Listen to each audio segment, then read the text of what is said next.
Hello, everyone. Welcome. We'll give people a few minutes to log in. I always feel like we need music in the background. I was just You thinking was that. gonna say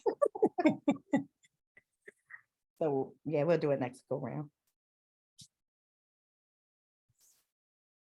totally.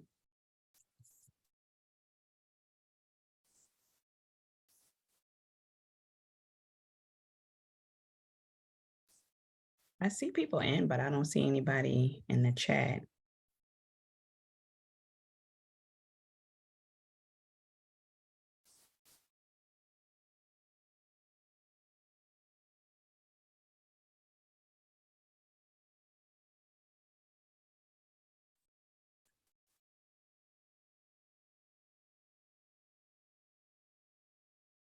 Oh, yeah. Yay. Thank you, Elizabeth. I was getting worried. Thanks, Lisa.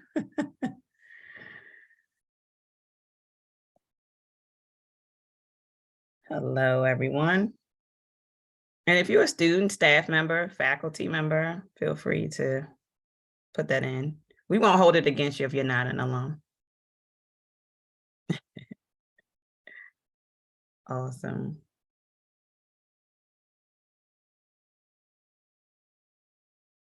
Great. Great. So we're a little bit 2 minutes after. Yes, I would agree. See, they're listening to our feedback, Regina, music for the next go around. So exactly. Then the question is, what music will we be playing, right? Great. So thank you all for joining us today. We'll go ahead and get started. My name is Krishna Williams. I am the Director of Development and Alumni Relations. And this is our final installment of Critical Convos for our Changemaker series. I'm excited that, we only had, typically we have 4, but we did 3. And I'm telling you, we've had some great people on. And so I'm excited about our next and our final Critical Convo. But I did want to quickly see if anybody wanted to put in, what is the last movie you saw, in the chat. I know many of us probably haven't been to the movies maybe in a while, but so it'll be telling to see. But hey, you got streaming, so who knows?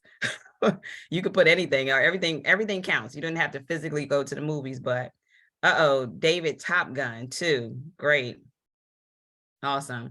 I've heard great things about that, and I shouldn't tell this online, but I've never seen one. Sorry. Woman, yes, I saw that one. That was a good. Oh, nice. Woman King, great. Jeepers Creepers. That sounds scary. Hocus Pocus. Oh, Trista, what did you think about that? I've heard mixed reviews. No, I know, David. Don't hold it against me. No Top Gun. Sorry. But anyway, so yeah, I just wanted to see what people are out there seeing, if they had any recommendations. So great. So I will now officially turn it over to Regina, our moderator. Thank you, Krishna. Good afternoon. And thank you everyone for joining us this afternoon. I am Regina Sally Cooper, Vice President of the Alumni Association Board of Directors. And on behalf of the Alumni Association Board of Directors, we want to welcome you to this afternoon's final critical conversation. If we have any fellow board members who are joining us today, just make sure that you welcome everyone in the chat. So a couple of things, couple of housekeeping items. So today's virtual event will go until about 1:15 p.m. Also, if you paid for CEUs, they will be issued via email from the CPE department upon completion. Also, you can look forward to receiving a survey from this event after its completion. So be on the lookout for those 2 items. All right, so I am pleased to introduce our speaker for this afternoon, Dr. Nadine Finnegan-Carr, who is a prevention research scientist, and she focuses on applying behavioral and social science perspectives to research on contemporary health problems, especially those that disproportionately affect people of color. She's an internationally recognized expert on minor human trafficking and sexual exploitation, having collaborated with colleagues in the UK, Canada, and the Caribbean. She holds dual appointments at the University of Maryland. One part is research associate professor in the School of Social Work and also associate professor in the School of Medicine. And currently, Dr. Finnegan Carr is the director of the Prevention of Adolescent Risk Initiative and is the principal investigator of research projects at both the state and federal levels designed to intervene with system-involved youth, and that is defined as those in foster care or the juvenile justice system. Dr. Finnegan Carr is an author and has served as special guest editor for several journals. She also serves as a commissioner of community relations in the Baltimore City Office of Civil Rights, Equity, and Wage Enforcement. So before I turn it over to Dr. Finnegan Carr to give us an overview of her career and research, I will ask you, as you are listening to today's discussion, to please put your questions in the Q&A, and they will be answered when we get to the Q&A portion of today's conversation. So with that, I'm pleased to turn it over to you, Dr. Finnegan Carr. Welcome.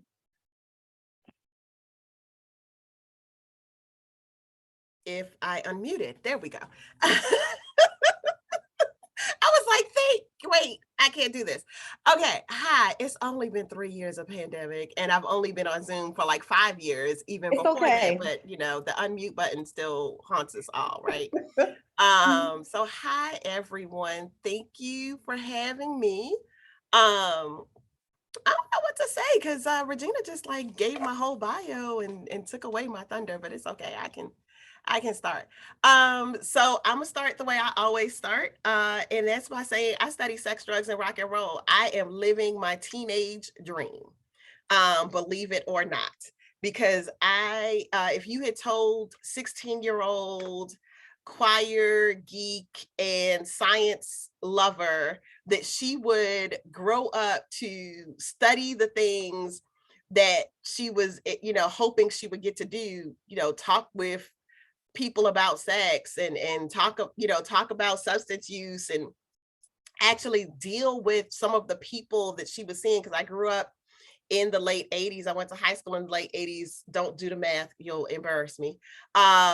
But at that time, I watched as a teenager when this disease that nobody knew about became Hayes' hemophiliacs and homosexuals disease, and then became GRID, gay-related infectious disease, and then finally became called the acquired immune deficiency syndrome with the virus of HIV. And I watched all of that, but at the time that I was watching all of that, I was watching people that I knew succumbing to it, right? Like I hung out in Greenwich Village in New York. I grew up in New York, and I was watching people actually succumbing to this disease that nobody knew what it was. And my stepdad is from Haiti. So it was like fear that, because we didn't know what was happening, fear that all of a sudden it would, you know, is it already in his system? We don't know what it is. And so now to grow up and study the things that as a kid I watched impact other people's lives, you know, sexual reproductive health, substance use and abuse, and aggression and violence, I'm living, you know, a dream that I didn't even know I was having back then. I started, you know, I started my career as a classroom teacher, but I wanted to be a medical doctor. I consider myself, and my the MDs that I work with laugh at me all the time, but I consider myself a med school dropout. My mom was very happy when I decided I didn't want to go to med school after all, that I didn't want to do more than the month I started, because she actually worked for the medical school, and she was like, oh, good, I can retire. I don't have to stay here. I can retire and go do what I want and pursue my passion. And so when I decided I didn't want to do that, I came to Baltimore as a classroom teacher, and I saw firsthand how students' issues with success in school were related to their health concerns or to their own parents' issues with drugs or aggression and violence. And as a result, it led me down this path to where I am today. So it led me from it being in the classroom as an educator to working with people who were running programs in schools, in after school programs, to leaving education completely to working as project managers on research studies that were in school, placed in schools, and then all the way to public health related programs that were based in schools. And now to, you know, living the dream that I didn't know I had as a professor at the University of Maryland, as someone who has a doctorate in public health, but works on the social justice issues that she has always been passionate about in a school of social work, as well as a school of medicine. And throughout it all, having the same focus on, like, literally sex, drugs, rock and roll, and how does it impact people that look like me? And how does it impact especially adolescents, youth, and young adults? Because we don't fix it for them, by the time they get to our age, it's too late for a lot of these issues. So that's kind of me and how I got to this point in a nutshell. So hope that helps. It does. It does. So can you talk a little bit about navigating this career? You mentioned, you know, being able to study sex, drugs, and rock and roll, right? And how it impacts people that look like you, as well as young people. So can you talk about navigating this career as a Black woman in these spaces, and particularly in academia? Yes. So I say this all the time when people, you know, to people like you, when you ask, my very presence in the academy is revolutionary, right? Like, I am a Black woman in academia. So it doesn't matter what I study. I have friends who study birds, right? Like, they're studying like microbiology. I have friends that are studying all of this, that are doing research that is, you know, standard research, and they're still scrutinized. They're still treated as if they don't belong. So studying sex, drugs, and rock and roll, people are like, how could you study that? You know, that people will scrutinize you. Guess what? They're going to scrutinize me anyway, because I'm a Black woman in the academy. So I might as well be good at something that I'm passionate about. And I'm not knocking anybody whose passion might be birds or microbiology. That's their passion. Mine is this. And so as a Black woman in the academy, what I've found is that there are people who will question you. But if you have, you know, as we say, if you have your receipts, and, you know, you come with like, this is what the data says. Like, I know how to run data, and I can speak it right back to you. I can show that to you. And if you come forward with what, you know, with the proof about what you're saying, not just saying, you know, this is a bad thing. Oh, why is it a bad thing? Well, it's a bad thing because historically, you know, this has happened, and the current data says, and, you know, being able to walk through that. So case in point is one of my most recent articles published is about the syndemic of injustice that impacts Black and brown people, right? And it literally goes through the fact that, and so just so that you know, a syndemic is overlapping influences of multiple pandemics, right? And so that's what a syndemic is.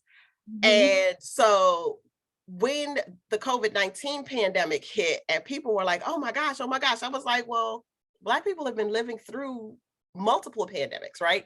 Like, and what the COVID-19 pandemic specifically exposed is the disproportionate reality of all forms of behavioral health as it impacts Black people specifically, brown people secondarily in this country. And I'm not discounting them, I'm just saying in this country the way it is.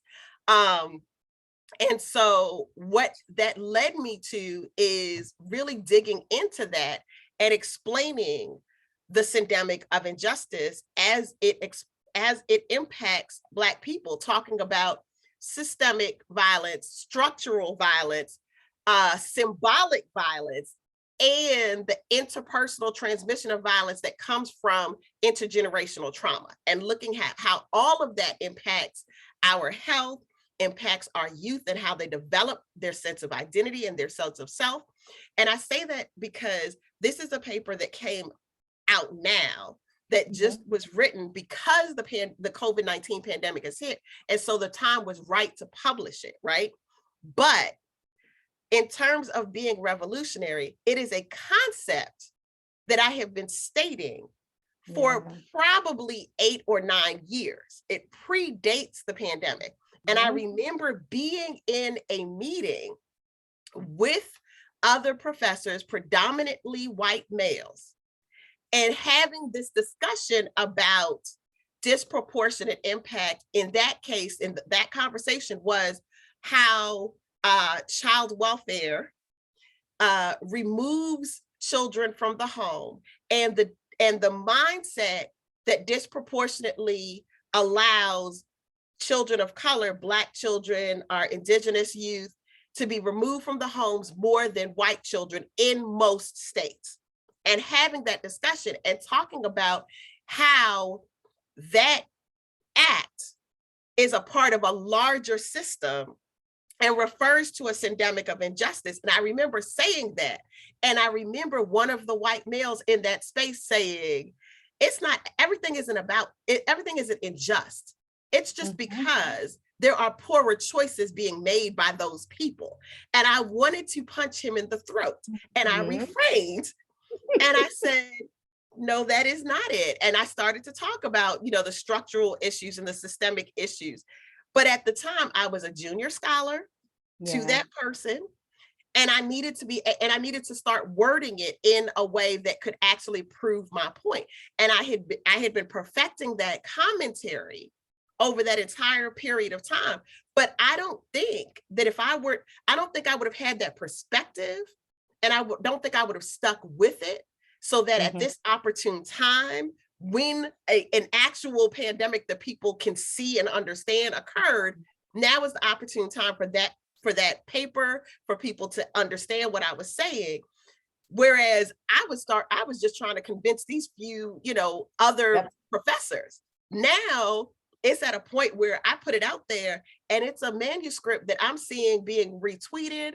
I got, Jamila Lemure called me up about it, different people. And it's because of who I am in the academy at this time that paper was right. But as a but if I wasn't a Black woman, I don't know if I would have kept pushing on it. I would have been like, oh, maybe I used the term wrong, it just shrunk back. But instead, because I knew from my own perspective and from, just understanding the science of it all, that I was right. But it wasn't the right time to convince him, but it's the right time now. I love it. It's an issue. I love it. Using your place, right? To amplify certain messages at the appropriate time and opportunity, and trusting. Sometimes we got to kind of bust our way through, right? But also trusting that those opportunities will present themselves. And, like you said, you just were looking to kind of convince a few professors per se, but that message needed to be amplified even beyond that room. Exactly. So let's talk a little bit about your community-based research. Can you just share a little bit more about that and its impact? Definitely. So when I think of community-based research, I think of it from the perspective of having been someone in the community upon which research was conducted on, with, but not alongside. So I go back to saying I moved from being a classroom teacher. And so I carry that with me. I say I carry Brooklyn, New York on my back, and Baltimore always by my side, right? Like I'm like city girl all the way through. But when I was a classroom teacher, what would happen would be, people who didn't look like me will come to the school, maybe they got permission from central office, from Maryland State Department of Education, whichever one. And they would come to the school and they would drop off some surveys and then they would go back. And then they would berate us sometimes about why we didn't do whatever the intervention was, and they would come in and just tell us what to do. Well, if you were doing this, classroom management would be better at this school. If, that's what our research tells us, that you need to do better at classroom management, and this is how it works. Here, do this. And then they would leave, and then they would come back and give a survey at the end, and then they'd be mad if you didn't complete the survey or 50% retention or whatever it was that they were like, and I was sitting there like, this makes no sense. And I knew that there had to be a better way, because I knew, yes, we need research to prove what we're doing, whether it's correct, whether it's wrong. I knew at that time, for example, DARE, which people love, the drug training, the anti-drug program DARE. I was trained as a classroom teacher in California in a school where I had to use DARE as the health education, as a part of my health education class. And I was like, this is crazy. This makes absolutely no sense. But yet people were using it. People love it, And I remember saying that, going back and finding out it didn't work. So I was in the class. I was like, well, but by the time y'all figure that out, people have been using it and love it, right? And it's the same thing. I was in the classroom and I was being researched on and with, here, work with us. We'll give you $25 extra a week or whatever it is to hand out these surveys or to collect them and be our liaison at the school. But nobody's actually, listening to us. They're just doing this. And so when I became a researcher, it was imperative for me, absolutely imperative, to make sure that the work we were doing was not just community placed. We weren't just going to say we are placed, that's a place that we do research. No, it was going to be community based, so that I know that the people that I'm working with, I am not just working with them, I'm working alongside them, and that they are providing input at every step of the way, from the conceptualization all the way through the dissemination. Because what I didn't want to do was roll up in somebody's school and make them feel like they didn't know what they were doing because I'm the researcher. But that's how it felt to me. And I didn't ever want that to be someone else's experience if I were the researcher. And so that's why I do community-based work. And it's community-based participatory research is like the official title. There are some people who are now talking about, different versions of that name, but basically I want to work alongside you, not tell you what to do, is what my mindset is when I do this kind of work. And that's whether I'm working in an education system, whether I'm working with the health department, whether I'm working with nonprofit organizations, that are victim services organizations for the human trafficking work I do. It doesn't matter to me. You could be a consortium of street sweepers, and you need, I don't know anything about street sweeping other than I want my street clean, but I'm going to work alongside you so you can help me understand what it is before we even start the research. We're going to have these conversations so that we can conceptualize what the research is before we ever get to it. And in doing so, can you kind of talk about how research, we can kind of deduce some things, but what you've seen in terms of how research can either help or can both help and harm communities? So don't work alongside, right? Right. When we don't work alongside each other, we definitely can cause undue harm. And I'll give you an example, even from my own work, of even though we were working alongside, how something can cause harm, right? So one of my, when I got to the University of Maryland, one of the studies that I did was working with Baltimore City Health Department on an evaluation of a sexual reproductive health curriculum for youth that are in child welfare and juvenile justice system. Okay. So we worked with the health department with their different adolescent health outreach. We had health educators on board. We would get input from, they had a youth community advisory board. So we did all of those things, right? So in general, there is help. But there was still harm in that there were things that we did not anticipate. Thankfully, we had social workers everywhere we went as backup. Shout out to y'all social workers. But there were still things that we didn't anticipate. And in this particular case, it was a sexual reproductive health curriculum. The pre and post test asked them about their sexual reproductive health habits. It asked them about substance use and abuse. It asks them about aggression and violence in their lives, right? So all of these things. And I just said that the population are youth that were in child welfare and the juvenile justice system. We went through these questions with all of these different stakeholders, including youth, before we even put them out there. We've been doing the pre-survey at this point for about a year. Okay, so it wasn't a new thing. We give out the survey, and the survey is in two parts. So the first part is like demographics, and then background information about their beliefs about sexuality and their beliefs about different things before we ask them like about their actual behaviors, right? So, you know, friends in life and pro-social behaviors and risk behaviors and all of these things. And the last question on part one is a simple question, simple in air quotes, right? Have you ever had sexual intercourse? Yes or no? Okay. And if they answer yes, they get one set of questions that ask specifically about, you know, sexual behaviors that they may or may not have done to assess risks.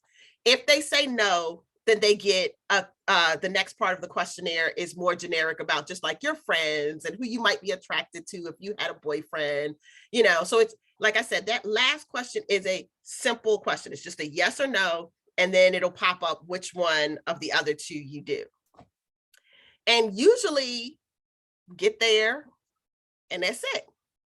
This one time after we had been giving these questions for a year, we have, and they're, you know, it's individual audio assisted, and get to the last question of the first part, and two young women, both in different parts of the room, like separated from each other, break out crying as they get to the last question.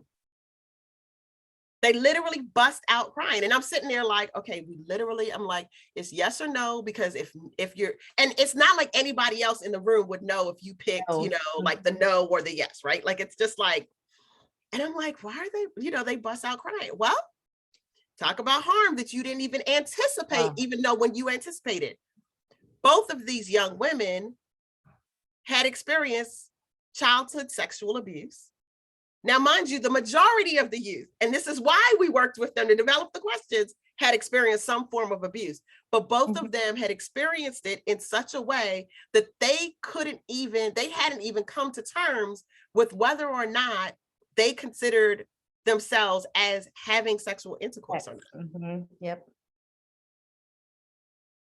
And that is, and like I said, thankfully we had social workers, we had referral information, we always, you know, with us, because you never know. But this was the first time when that you never know actually happened. After a year of administering this, there was still some triggering, there was still some harm. But knowing, both because we're a part of a school of social work, but also because in meeting with the stakeholders to set up the study, it had been said, make sure you have social workers around in case, you know, so we were able to use that information to have someone there so that both of those, you know, we could just stop and be like, because, you know, you never have to answer any question if you don't feel comfortable, you don't have to finish the survey, like all of that stuff that the IRB makes you put in, we put into place, right? Like we were able to say, you don't have to keep going. We understand this is hard.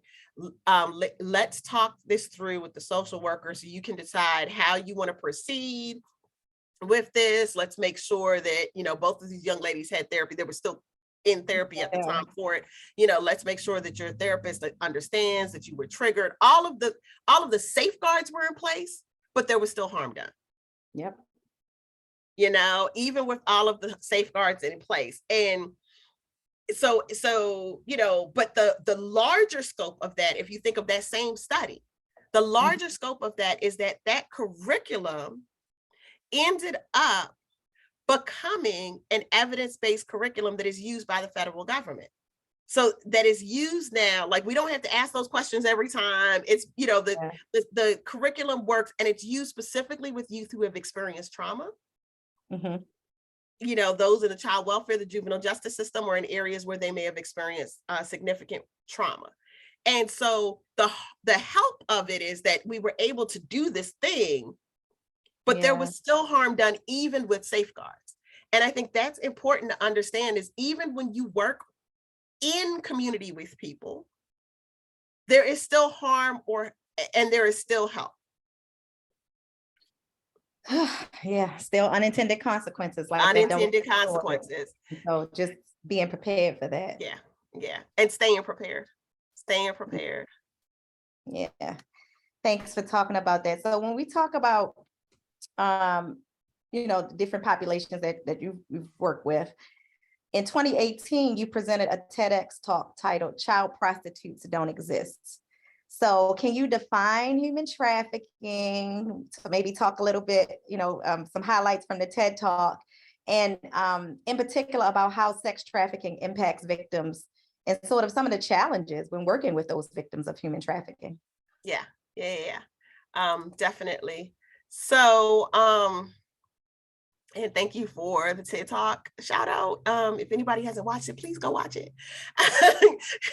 But so just like really quickly, what is human trafficking, right? So anytime a minor is involved in commercial sex, they're a victim of trafficking.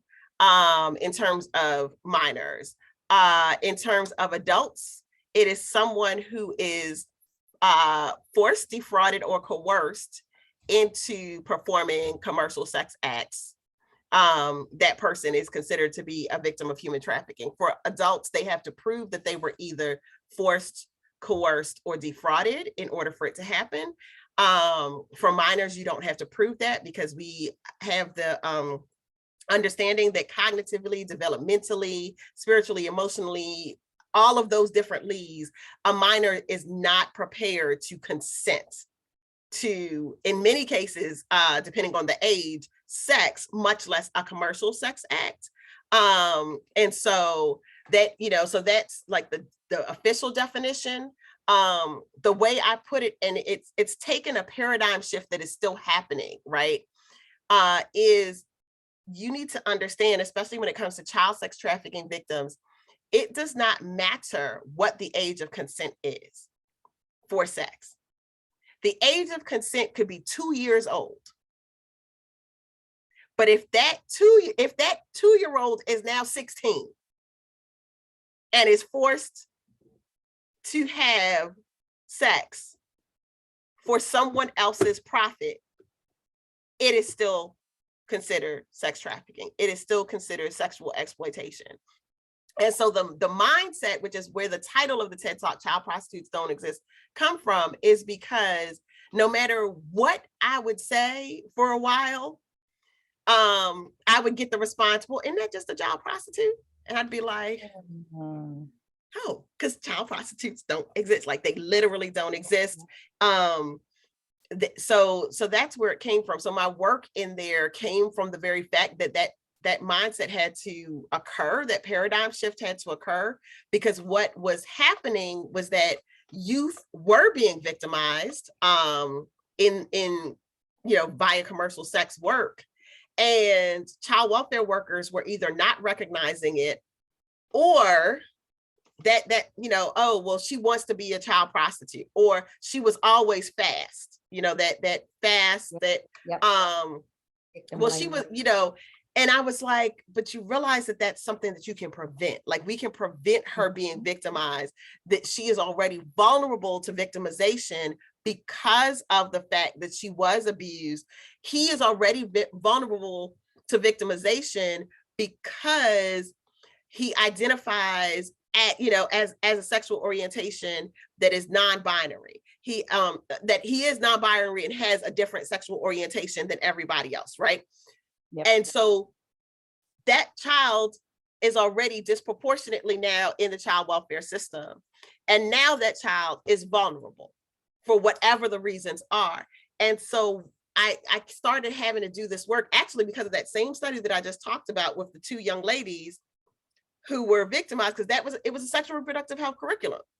Yeah. So we are, teaching kids about all of the stuff, like not just their bodies, but different forms of birth control and condom negotiation skills and all of this. And what was happening is we would get young people who would, on the post-test or even in the focus groups, say things like, yeah, I learned a lot about how to do that, but, and I'd be like, what do you mean, but? Well,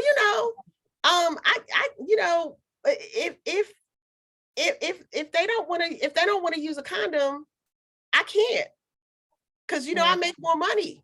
And I was like, huh? What do you mean I make more money? And this was guys and girls, right? Like this wasn't. It was like, I make more. What do you mean you make more money? And coming to the understand, I was like, wait, you're what? And at that time, because this law, the second law that requires state child welfare agencies to identify and provide services for trafficked youth and those at risk, that law didn't even come out till 2014. I started I was doing the sexual reproductive health curriculum starting in 2011. Wow. And so I'm hearing these things and I'm going, something's not right. But because there were no actual laws, there also was like, who do we report this to? And even if you say to the child welfare worker, this is happening, like I said, the workers weren't recognizing it. No one was seeing this as, anything more than a child prostitute. Sheesh. And we have shifted that. Literally, the law, I started the work, this particular line of work here at University of Maryland. I got here in 2011. The law changed in 2014, which was also the first year of the first grant that I got to start to build the infrastructure for us to address child trafficking. Okay. I literally, because I was seeing it, and so I had data. Like, this goes back to having your receipts, especially when you're a Black woman. I had the data from those focus groups, from those, from the survey of a study that was still in process, that was saying, youth are saying, yes, they've learned about condom negotiation. Youth are also saying, no, we're not going to use a condom. And you're like, wait, something isn't adding up. Yeah. And then you're having these focus groups and they're disclosing things that there is no process for how to report. So when I saw that the law was coming down the pike, and I saw the opportunity for the grant, I literally put it all together. It was like, we've got to be in the number so that we can address this, so that Maryland can be at the forefront for addressing this issue, so that we can change our laws, our policies to deal with child trafficking here in our state. So it's timing. It's all timing. All time, and it keeps coming back to that. I was jotting down some notes, timing, we talked about that earlier, and maximizing opportunities, right? Using or taking up your space in places, right? Having receipts as a Black woman, and not just having those receipts, but taking action as a result of it. Yeah, because it doesn't do anyone any good if I just publish it in a journal and walk away. Yes, it's so what? So yeah, taking action is big. So okay. The series this month, if for everyone, hopefully you all have had an opportunity to attend some of the other critical conversations, but this is all about a Changemaker series, change makers in the community. So what to you does it mean to be a change maker at this point in your career? And has that changed over time? It has. So it's funny that you say that. So when I hit the 5-year mark and moved from assistant professor to associate professor, right? Like when or 5-ish, 6 years, 6-ish year, it's not the same. So for those of you who are watching who are in academia, it's not the same everywhere. There's different levels to how you get different things, and at every institution. But when I got to the point where I moved from assistant to associate professor, okay, I had my 5-year plan. I want to do this. I want to do this type of grant, and I want to publish this type of paper, and da da da da da. And I got to that point where I moved from assistant to associate, and I went, well, what do I do now? Like, it literally was like, wait, what do I do now that I'm associate? And and I'm research associate at this point in social work. This was before my appointment in medicine, and I was just like, what do I do? Like, I've finished my 5-year plan. What do I do? And this is not unusual for people when they get to this point. It's literally like, I've busted my tail to get to this point, and now it's like, oh wait, what's the next plan? Like, I haven't figured out the next plan. Can I just sit back? Can I just take a breath? And so I met Sally Ann Rockamore, who is the founder of the National Center for Faculty Development and Diversity. and I met her at a conference, and she was talking to, and it was a conference full of all women of color. Mm-hmm. And I met her, and she literally was basically speaking my life. Like, she was like, so you get to this point and she was like, there are many of you out there who are struggling trying to get to associate professor. When you get there, what you gonna do? And I sat there and it was like, how does she know? I was like, I'm not, this is a professional conference and I want to cry. Like, was she in my house? Like, how does she know? I've been like, I don't know what to do now. Like, I got to this point. And so she broke it down and she was like, so this is the point where you make a decision. Do you continue in academia in the traditional route and become like a director, a dean type director, not like research director, but like, do you move on to like becoming a dean? Do you become, are you doing the route through that level of academia? Are you just going to get by and do the bare minimum until it's time to retire? Like, because there's nothing wrong in doing that. If that's what you want to do, is that what you're going to do? Or are you going to become a public intellectual? And I went, wait, that's a choice? I was like, I can make that decision. And so I sat back and I was like, at that point, I had a couple of like magazine articles and newspaper, a couple of things along the lines. And I was like, I think that makes more sense for me. I think being a public intellectual makes more sense to me. And so I was like, because that's kind of what I do, because I'm not just doing my research, I'm taking my research and translating it for the public. And so that's where the road to Changemaker came, is because it was more than just, I couldn't just be the one who does her job until it's time to retire. I tried. Trust me, I tried. I really wish I could like just sit back, but I can't be quiet. Like, I learned more and I'm like, somebody has to know this. And so the road to Changemaker for me came from the fact that I was like, all right, so when people ask me to do X, where does it fit? Where does it fit in terms of my academic trajectory? Is this, so for me, it's not just, they think about your research and your teaching and your service, right? As a professor, your research, your teaching, and your service. And so, yes, I I do my teaching and I have my research, but my service to me is not just, I'm gonna be on a committee to rethink the strategic plan every couple of years so you can check off a box. My service literally has become the public intellectual part. It has become not just service inside my school that I can check off a box. It has become service in national organizations that are relevant to my field.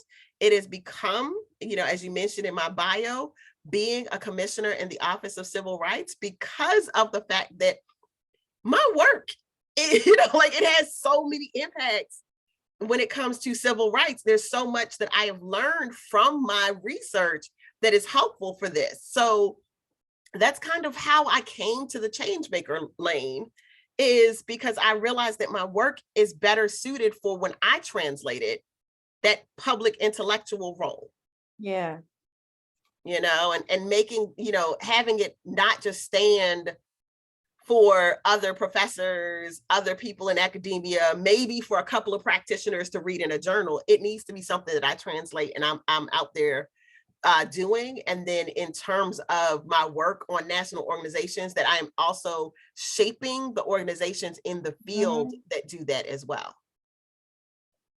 I'm just writing down all kind of takeaways from this. I wrote down professional mentors, and that can take on, different shapes and forms and different roles. But in other words, being vulnerable enough to find your person or persons, right, that can help you navigate. Sometimes it's just thought-provoking questions. Sometimes it's folks sharing their experience, navigating and exploring this journey. So I wrote down professional mentors, understanding that we have options. So don't box ourselves in. Like, exactly. And I honestly did not realize that there, I hadn't thought about it that way, right? Because nobody, you spend, especially those of us who get a PhD, right? You're told you either go into academia or you go get a job doing somebody's research somewhere, right? Like no one ever tells you even the multiple types of job that there are with a PhD. But then when you get into academia, you get in and it's like, okay, you gotta publish or perish because you gotta get tenure, you gotta get to that associate level, you gotta do this. But then when you get there, nobody tells you what you're supposed to do. Like it literally was like, I'm here, what do I do now? Oh, do I do it again? Or, right. Like, am I supposed to do the same exact thing for the next 5, 6 years? Like, I don't have that kind of strength. Yeah. and I also, like, full disclosure, I came to academia in terms of my doctorate at a slightly later age. Like I didn't go back for my doctorate until after I had been in the classroom for a while, after I had done all of these things in the community, and then came back for my doctorate. So, when everybody else was like, all right, I made it this point, and they were younger and they might want to keep, grinding in that same level. I'm like, but that's not enough. Mm-hmm. That's not enough for me. Yep. I think that's big, like being purposeful and feeling fulfilled in your work. And so sometimes that requires us to kind of find and or even create our lane and operating in our gift and our purpose. Another thing that I wrote down was just, impact-based work. So, it goes beyond sort of what you do for a paycheck per se. So, you talked about your service and national organizations. So for those of us, who are in this joining for this discussion today, it can be local, regional, national, it could be a local commission, but not just for the sake of being there, but again, for doing and shaping, so it's action oriented as well. Yeah. And it's very hard for me to just sit there. Like I've tried. There are a couple of organizations where I do just, like, I wouldn't just say I do just sit there, but I will never, for example, you and I, you're a Delta, I'm an AKA. I love my sorority. But I'll do a committee here or there. I will never aspire to be president of the chapter or president of the entire organization. There are level, like, but there are other organizations that eventually maybe I will be, and I have been, I've been chair of the board of directors before for a national organization. I've been, I've served on board. So it just depends. And it's not that my passion isn't with my sorority. It just means that's not where my time could go right now. Maybe when I'm 80, I'll change my mind, but I know I'm not doing it now. And that's okay, because, it's about the service. So you're still serving. You're just serving in multiple capacities and multiple roles. And I think that's the big takeaway from this. And when you talked about just sort of understanding that you have options, I don't have a PhD, but I do feel like in social work, as an adjunct professor at the school, one of my purposes with my students is to help them to understand the myriad of opportunities that exist in this field.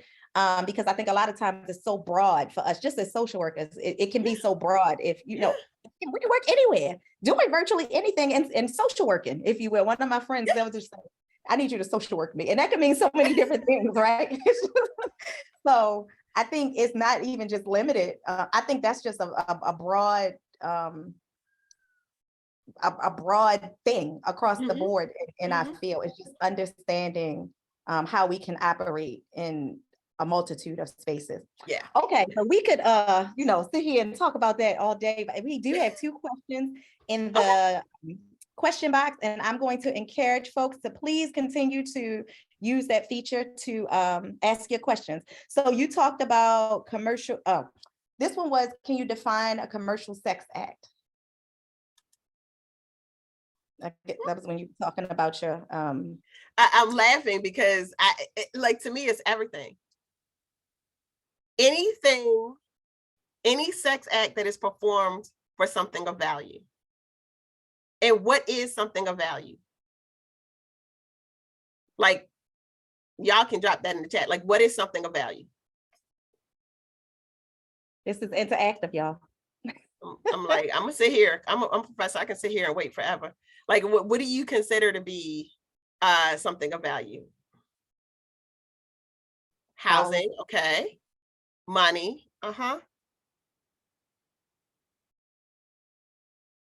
food, time, yep, yep, all of those. We have seen young people who um have exchanged any form of sex acts for getting their nails done, for an iPhone. Uh, we have had young people who are in child welfare that were groomed by their traffickers before they ever actually performed even the first sex act for clothes. They're in child welfare, the clothing allowance is too small, or it might not be too small, but it takes forever to get there. And so, I need a new fit for school. And this dude said he'll buy me something to wear. And now he's my good friend. Or maybe he does become my boyfriend or whatever it is. And that grooming process, even beforehand, because they've gotten you, now it's like, oh, don't you want to, can you do that? Can you do me a favor? And that's how it starts. That favor becomes and becomes and becomes. And the next thing you know, you're beholden to this person. But the actual act, it could be anything. Any form, you imagine any sex act. And what I try to tell people to think about, especially when it comes to this, the impact of trafficking on somebody, right? So imagine something that you like to do. Just imagine something that you like to do. Whether it's playing basketball or watching basketball or crocheting or whatever it is, right? Like imagine something that you like to do and you just like to do it. You're already doing it. You like to do it. It's something that you enjoy. And somebody says, hey, you do this. You do it really well. Can you make a couple more for me? Can you make a couple more for my buddies? I'll buy the yarn. Let's say it's crochet. I'll buy you the yarn you need. Can you just keep making more of this? Can you keep doing this? I'll buy you more yarn. I know you like to do this. I'm gonna make sure you have all the yarn. Just keep doing this for me. And then the next thing you know, they're selling that, they're giving it away, whatever it is happening, but you're doing all the work. You're doing all of the work. And now something that you have enjoyed is no longer enjoyable. Yeah. And the issue, crocheting as opposed to sex, right, is it's for most people, because we have asexual people who are out there. So for most people, expressing themselves sexually is a natural part of who we are. So with crocheting, you can just stop crocheting one day. You could be like, all right, dude, I ain't doing this no more. I'm not gonna crochet anymore. And that friend who might have exploited you is like, man, I'm, all right, whatever. Yeah. You're not my friend anymore. But when it comes to the fact that you have now been exploited for something that should be a natural part of your expression of who you are, right? Even if the person who has exploited you is no longer in your life, even if that person is, whether they were arrested, whether they died, whether you moved, whatever it is, you could be 10, 15, 20 years out of being in the life. Unlike that crochet needle, which you never have to pick back up again.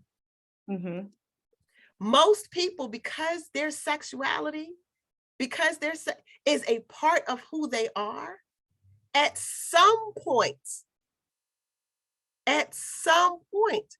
they may have to have sex again, just normally.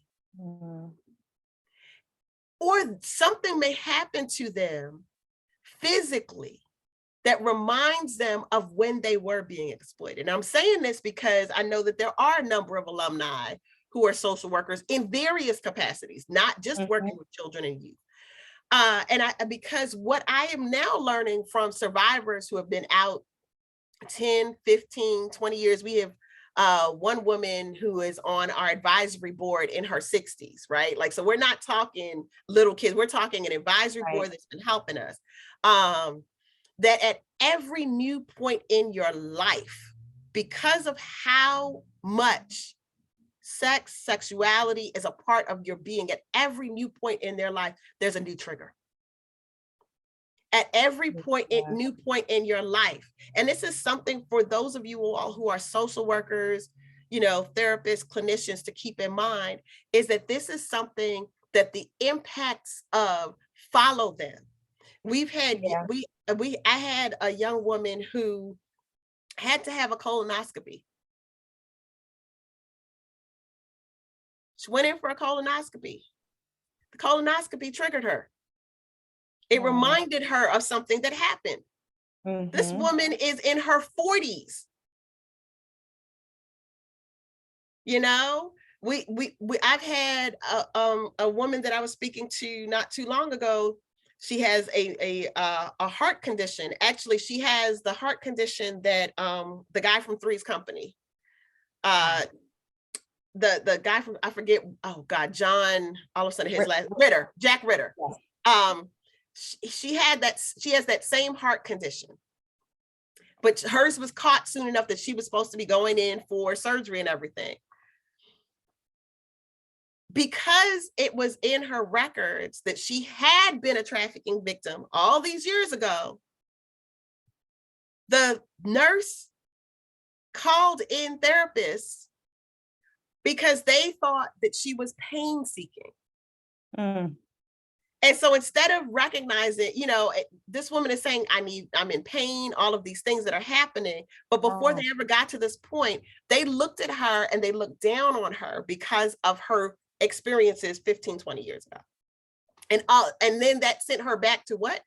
To her own social worker and her own therapist as an adult to unpack this, right? I'm still experiencing this. So I'm saying this because a lot of the work that I do, people focus in on the youth that are being impacted right now, but you've got to recognize that unlike being able to put down that crochet needle for the rest of your life, you can't put down you. You still have to live. Giving birth, which can be traumatic for many women, can be even more traumatic for someone who has experienced trafficking.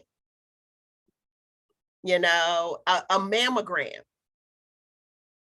And so these are things that to be aware of when you have clients, because you never know what from their past may come up. And these are people who you may even forget, oh wait, she said that happened to her, but she's 50 something years old now. Why is she freaking out now? Oh wait.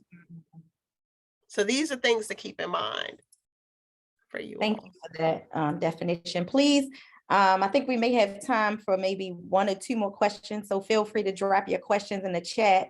And while we are waiting to see if there are any more questions that comes in, so, you talked about what it means to be, Gada Krishna, what it means to be a change maker, requiring commitment, compassion, and sort of, when you realize your revelation that I am a change maker. Yeah. What would you say to, maybe though someone who may be in the early stages of their career at this point in the helping profession, or just any parting words that you might want to leave folks as we close out this Changemaker critical conversation series? Yeah, so in my example of the impact of trafficking, I talked about what something that you like, something that you enjoy, but it really is, that is what it is. What is your passion? What is your passion? What is it that wakes you up in the morning? Is it children and youth? Is it making a difference for them? Is it the elderly or geriatric population? Is it, like I said, I was growing up and at the start of the AIDS crisis and watching people that I knew and knowing that in some way, shape, or form, I wanted to help them. And at first thinking it was med school and realizing it wasn't, right? But what is it that it impacts you. What is that passion? And once you figure out what that passion is, you know, taking that passion and turning it into the best you can be on your job, whatever your job is. Okay, like really figuring out what is it that you can do. And I say this, one of the things that I say, especially for people when they say to me, I get a lot of emails, calls from people who say, I think I want to get a doctorate. I think what I want to do, I need a doctorate. And you know, people come to me because they're expecting me to tell them, you know, all of the benefits, why they should get a doctorate. And my first question is always why? Mm-hmm. What are you doing now that you need a doctorate in order to do it better?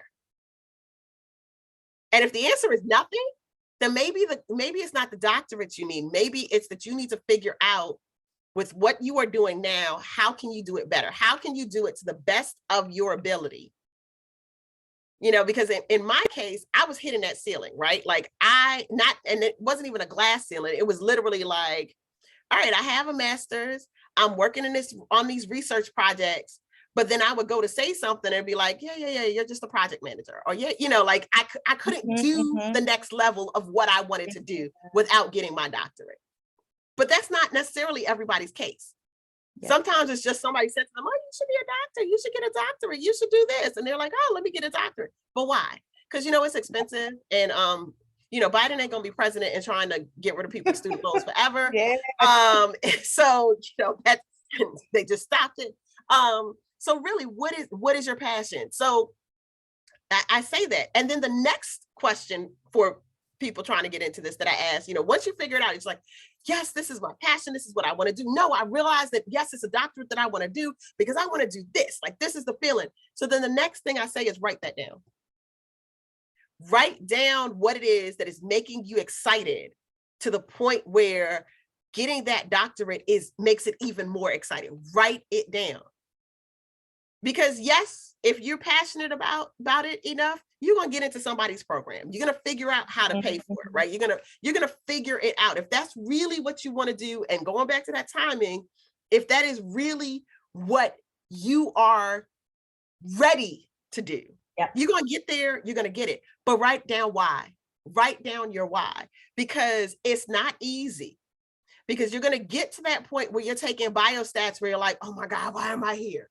Or you're going to get to that point where a professor says something that offends you, despite their best efforts, you know, and you're going to be like, oh, I would never do that. Why am I?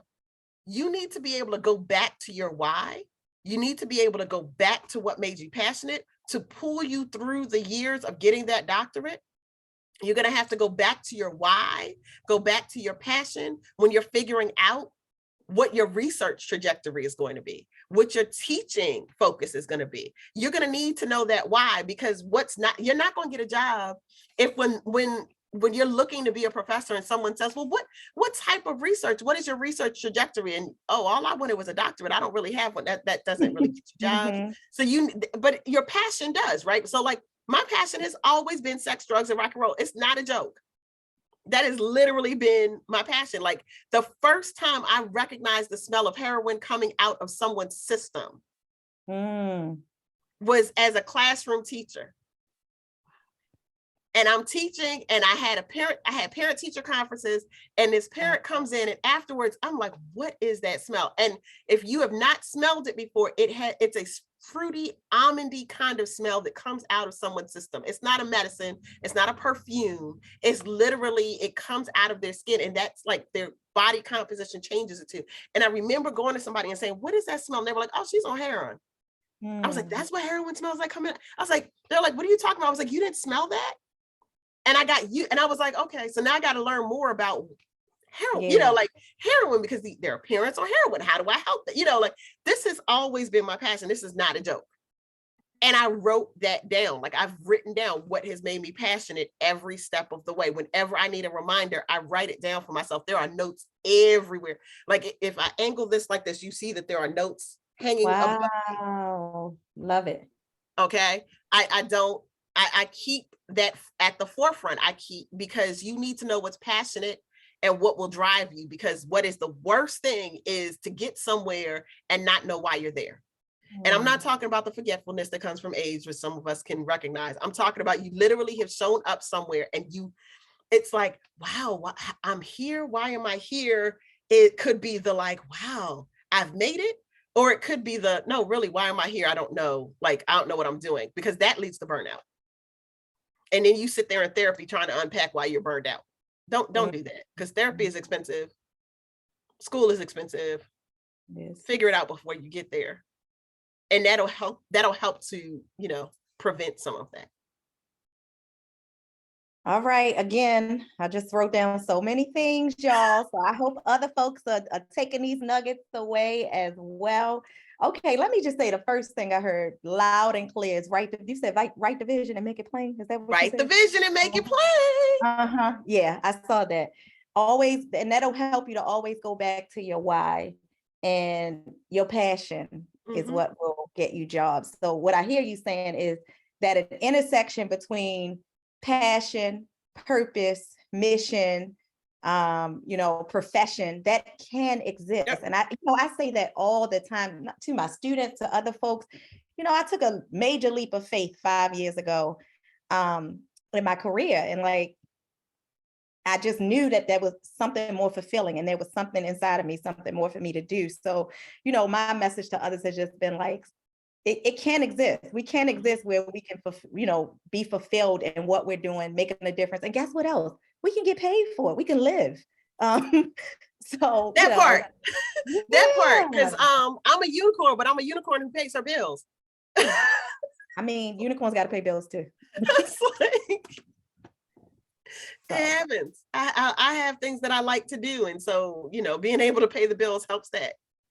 Yes, super important. Well, I just want to thank you again so much. It has been my pleasure having this discussion with you today. I have a lot of nuggets that I'm walking away with, and hopefully all of the folks who joined us today have been jotting things down as well.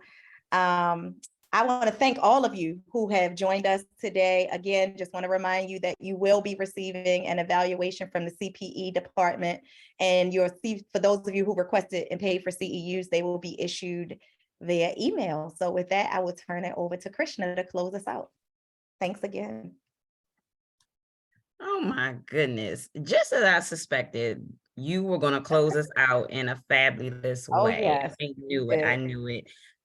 Honestly, Nadine, we've known each other for some time, and I knew her sister before I knew Nadine. Yep. And so I always wanted her to share just her work and her journey with our alums. And so I've always been a fan of hers. Shout out to my sister, because she was in Women's Wear Daily yesterday. Oh, and that's another person always doing fabulous things. And so yeah, I truly thank you, and thank you, Regina, for being a brilliant moderator. And so I just want to thank everyone for joining us today. This is our final one, but it won't be our last one. And so please be on the lookout and thank you to our CPE staff. Thank you. And so homecoming will be in March. So be on the lookout for that. And I also wanted to make sure you all will be consider nominating an alum for an award. I should be on point with my what is it called? The link. Oh, great. Thank you. I knew Regina would come through. But yes, please take a moment to, if you know of a deserving alum to receive one of the 5 alumni awards, because also student award, please fill that out.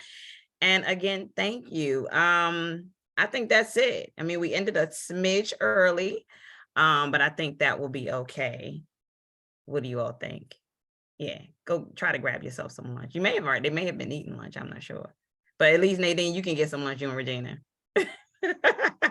Yeah, more like breakfast for me. Y'all know I can't eat early. Oh, right.